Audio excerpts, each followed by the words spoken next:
pocas personas tan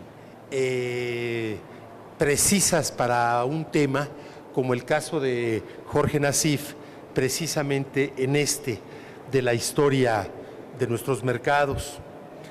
El quehacer profesional del maestro Nassif se vincula a una especialidad, entre otras, pero destacadamente a una, que es a los archivos históricos en México.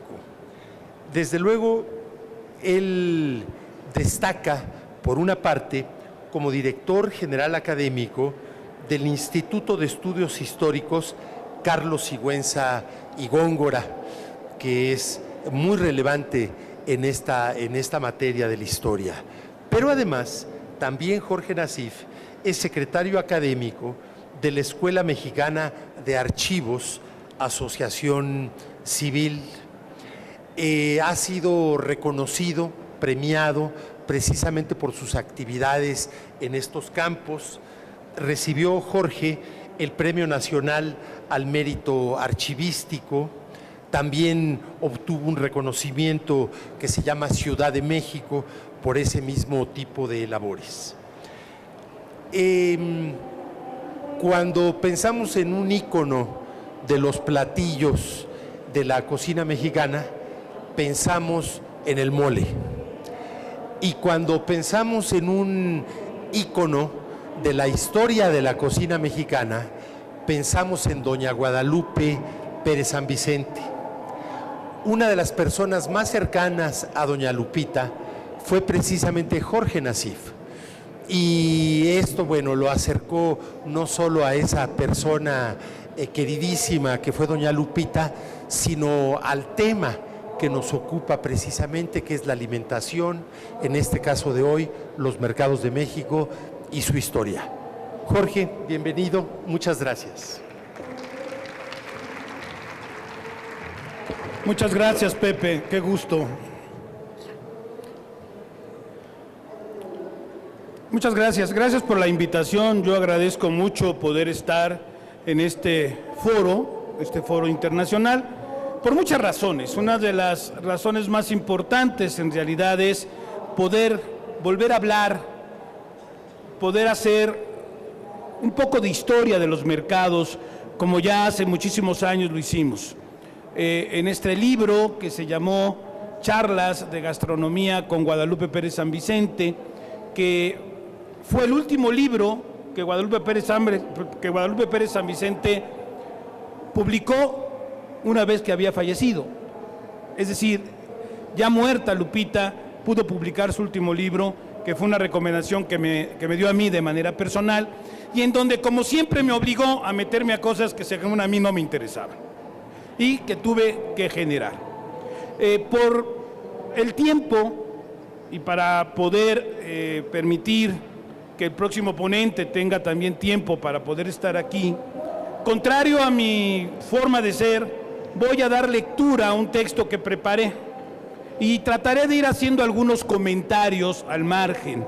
De esta manera podremos permitir que el foro pues empiece a fluir un poquito más. El tema es los mercados de México en la historia, la antigua Ciudad de México. Los mercados son el espacio de la vida, el lugar del encuentro, el sitio para hacer, los museos efímeros y maravillosos.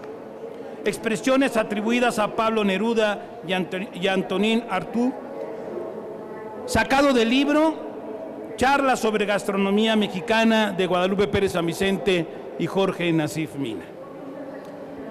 Guadalupe Pérez San Vicente me explicó que los mercados mexicanos tienen un especial encanto, un hondo significado.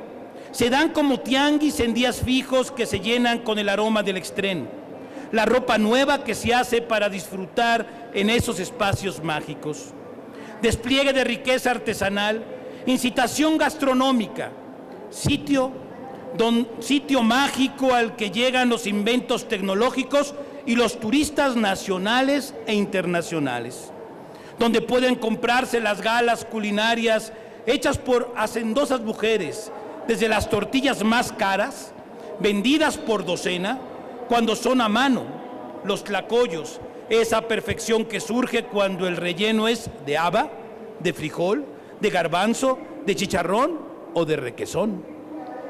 Ahí también se encuentran las comidas preparadas, según el área de que se trate: barbacoas, pipianes, nopales, servidos en frío o navegantes, los que andan en jitomate y se tropiezan con los camarones secos, y los tamales de cualquiera de las 381 variedades que Guadalupe detectó dentro de este género clásico. Sin olvidarnos de los hongos, en cuyo conocimiento hay que ser experto. Son de gran belleza, solos comparables con la rutilancia de la fruta, cuyos colores, olores, texturas incitan y sugieren. En nuestro país son conocidas las tradiciones, los tradicionales tianguis prehispánicos, como el de Tlatelolco, Toluca, San Martín Texmelucan, San Cristóbal de las Casas, Tlacolula, entre otros, que han sido el antecedente de grandes concentraciones de comerciantes o mercados, centros de abasto público para la demanda diaria de los vecinos. No es posible hablar de mercados sin detenernos un poco en reflexionar sobre los de México Tenochtitlan, sobre sus comerciantes, los pochtecas, esos mercaderes que de tierras lejanas llevaban productos a la capital Tenochca, y aquellos que vendían en las plazas que organizaban dentro de la ciudad, y no solo en Tlatelolco. Así lo podemos comprobar cuando Hernán Cortés, en sus cartas de relación, habla del mercado de Tlatelolco diciendo: tiene esta ciudad muchas plazas donde hay continuo mercado y trato de comprar y vender. Tiene otras plazas tan grandes como 2 veces la ciudad de Salamanca, toda cercada de portales alrededor, donde hay cotidianamente arriba de 60,000 ánimas comprando y vendiendo, por lo que tenemos que aceptar que los mexicas tenían más mercados que solo el de Tlatelolco.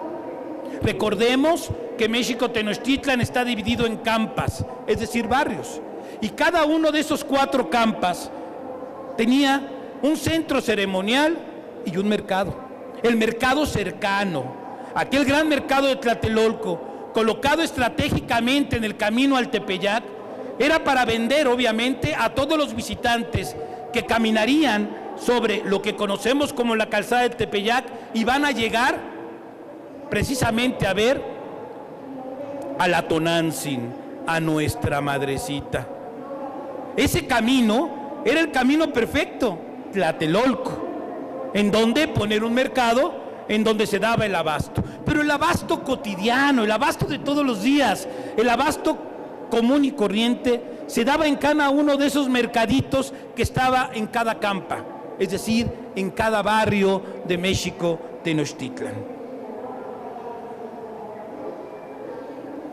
Al respecto, López de Gómora también se refiere al asunto manifestando que al mercado lo llaman tianguistli.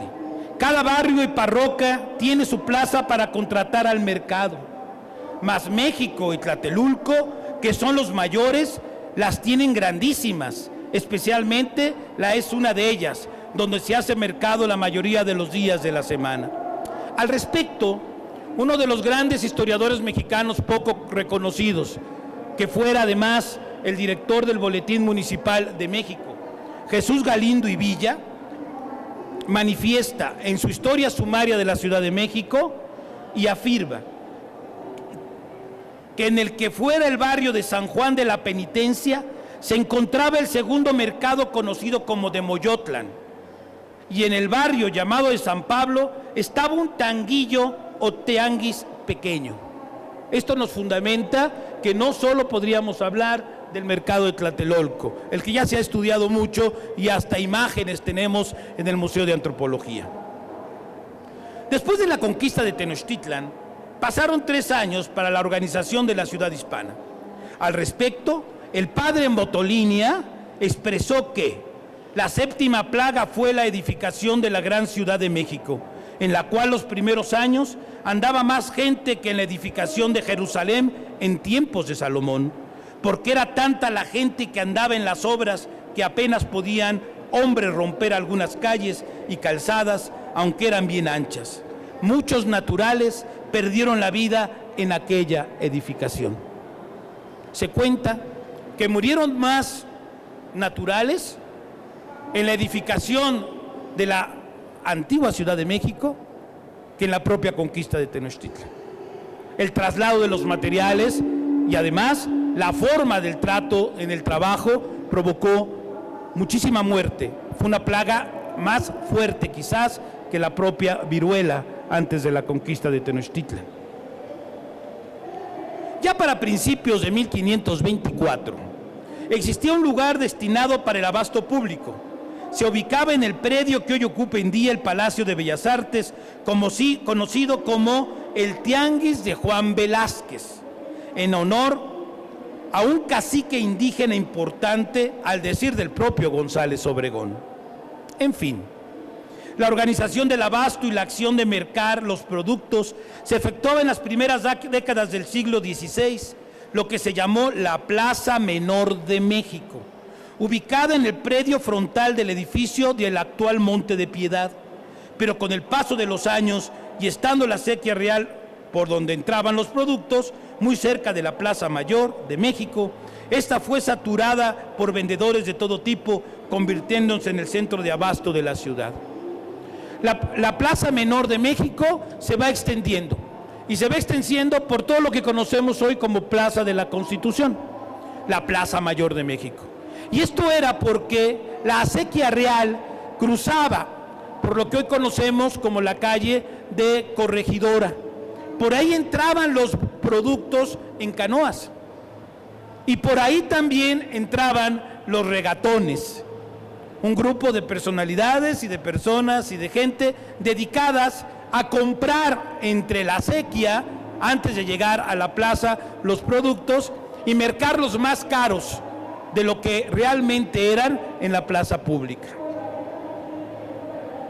Durante el siglo XVII y la primera mitad del siglo XVIII, se vivía ya una saturación en lo que era el mercado principal de la ciudad, ubicado en la Plaza Mayor, que a partir de la jura de la Constitución de 1812 recibió el nombre de Plaza de la Constitución. Este dato es muy importante.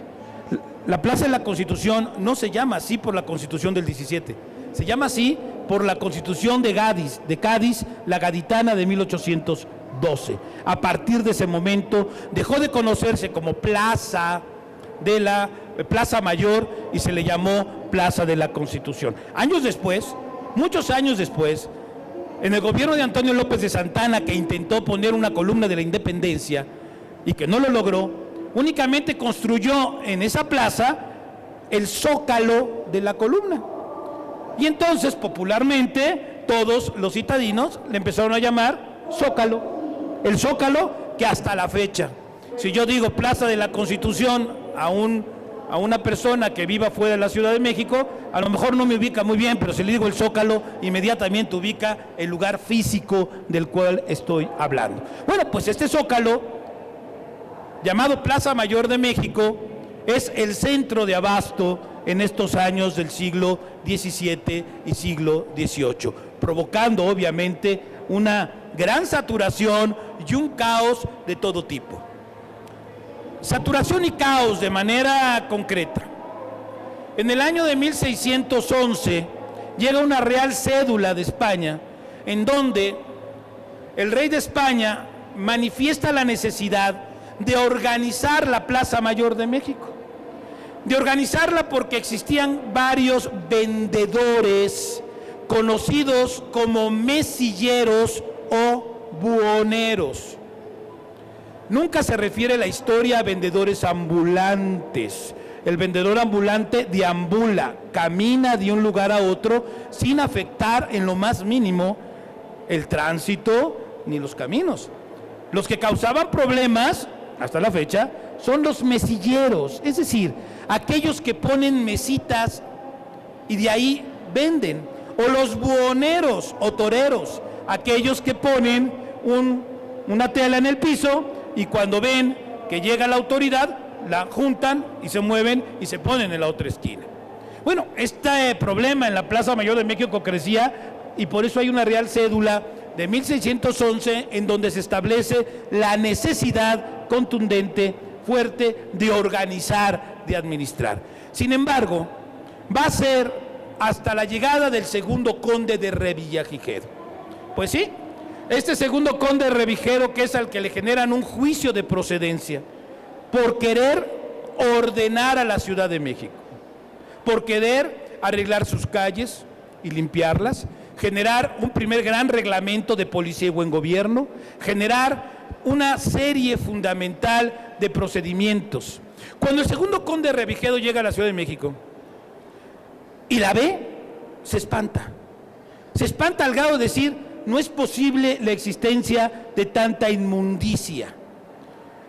Lo que sucedía era que en los mercados, las plazas, tanto en la Plaza Mayor de México como en las plazas laterales, podemos hablar de la Plaza de Jesús, podemos hablar de la Plaza de la Paja, que estaban casi juntas. Les estoy hablando de lo que hoy es la calle de José María Pino Suárez, enfrente del Museo de la Ciudad de México. Ahí estaba la Plaza de Jesús y la Plaza de la Paja. Bueno, estas plazas ya se habían juntado y la gente vivía ahí. Para que no le quitaran los puestos, la gente vivía ahí. Y al vivir ahí, todas sus necesidades se generaban en ese lugar. Tales inmundicias, obviamente, comienzan a generar una serie de políticas fundamentales. La primera gran política se había establecido en crear un centro de abasto. Un centro de abasto público, central, pero para el cual se requería el primer gran reglamento de mercados. Ese reglamento que se le había ubicado, se le había pedido al intendente Bernardo Bonavia, y entonces el virrey establece y va a publicar el 11 de noviembre de 1791, el primer gran reglamento de mercados de la Ciudad de México.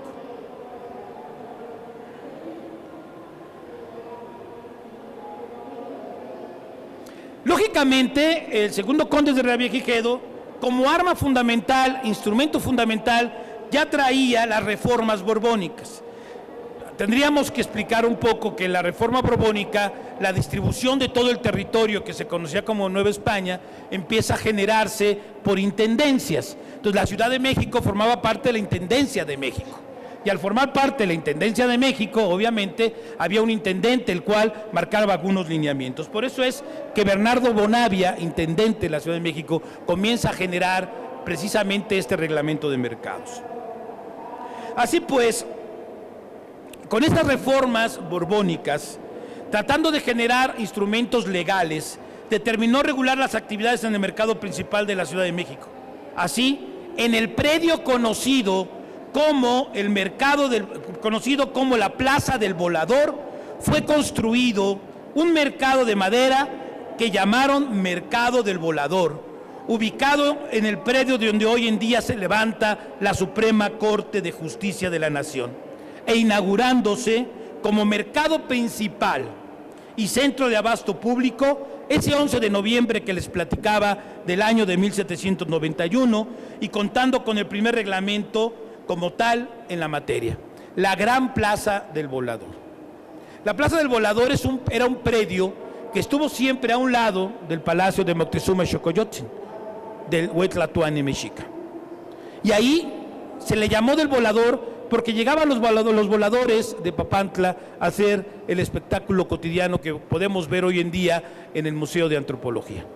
El nombre del Volador se queda y sigue prevaleciendo ese nombre del Mercado del Volador, y sigue generándose hasta llegar precisamente esta época en donde se le va a conocer ya no como la Plaza del Volador, sino como el Mercado del Volador, primer mercado principal. Pero no era el único mercado.